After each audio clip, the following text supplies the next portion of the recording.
Good day, please introduce yourself. Good day, Ma'am and Sir. My name is Miriam Rico Ugis. I'm 30 years old with a single parent and I have one daughter. She's now 12 years old and I'm a high school graduate. Why do you want to work in Hong Kong? I want to work in Hong Kong because I want to help my family in poverty and I want to save money for my daughter's future. Tell me about your experience in your previous job. My work experience is I worked before in Saudi Arabia for 2 years and 2 years and 6 months in United Arab Emirates. What are your duties?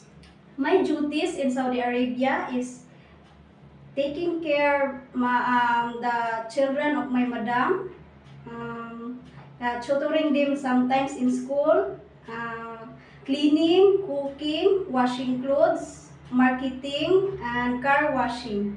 And what about in United Arab In Emirates? United Arab Emirates, my work there is when I arrived in United Arab Emirates, my madam is just delivered the baby, so I take care and pant, and after 3 months, my madam got pregnant again, so she's sickly, so stay in the hospital. I take care the infant alone in the house because it's COVID-19. Okay, so did you take care of baby and child? Yes, sir. Yes, ma'am, sir. And the age is zero, infant ma'am, zero months to 2 years and 6 months until I finish my contract and go home. Can you tell us how you will take care of baby and child? Every morning when he's wake up, I changing diapers, taking bath, prepare their foods, milk, and everything. Okay, so what are your skills? My skills is I can take care baby, pet, and also pets. I can cook and cleaning all the household chores. Okay, so what are the traits necessary to be a good domestic helper?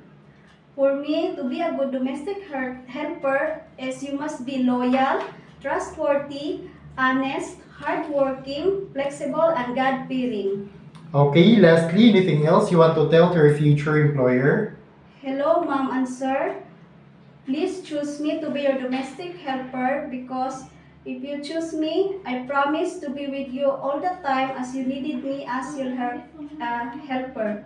And I promise to do my job well because I am hardworking, flexible, and loyal. And thank you, and I hope you see to see you soon.